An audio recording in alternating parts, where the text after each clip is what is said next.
Like millions of Americans, Michelle, Malia, Sasha, and I will spend the day eating great food, watching a little football, and reflecting on how truly lucky we are. But before you move forward, it's worth reflecting on what has already taken place during your young lives.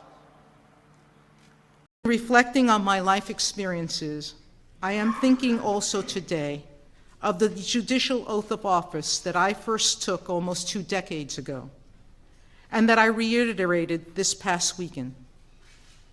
To judge without respect to what a person looks like, where they come from, or whether they are rich or poor, and to treat all persons as equal under the law.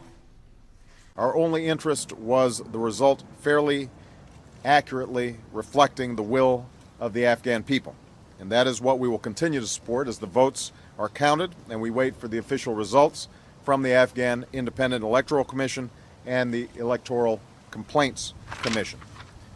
1 year later, it is incumbent upon us to put in place those reforms that will prevent this kind of crisis from ever happening again, reflecting painful but important lessons that we've learned, and that will help us move from a period of reckless irresponsibility, a period of crisis, to one of responsibility and prosperity. The way sometimes this has been administered, I don't think any of us would feel good about in terms of reflecting American values, right? But it's worth reflecting on why it happened, why so many people went to such trouble to found Hampton and all our historically black colleges and universities. Reflecting on his Civil War experience, he said, and I quote, "To fight out a war, you must believe in something and want something with all your might." But one of the things that I think is worth reflecting on after 9/11 is, this country is so resilient. We are so tough. We can't be frightened by a handful of people who are trying to do us harm, especially when we've captured them and we've got the goods on them. I think it's an excellent question, and this has been something that I've been reflecting on throughout this trip. Lulu once said with her signature humility, she said, all these years, I never had a comfortable life. So you may not always have a comfortable life, and you will not always be able to solve.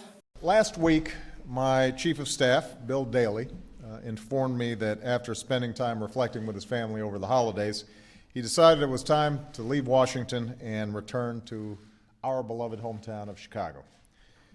And so, as tragic as the circumstances of what we've seen today are, as heartbreaking as it is for the families,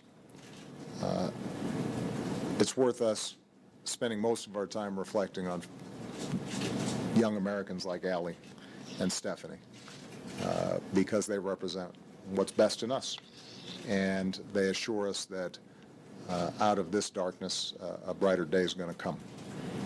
I imagine him reflecting on Isaiah, that we wait upon the Lord, that the Lord shall renew those who wait, that they shall mount up with wings as eagles, and they shall run and not be weary, and they shall walk and not faint.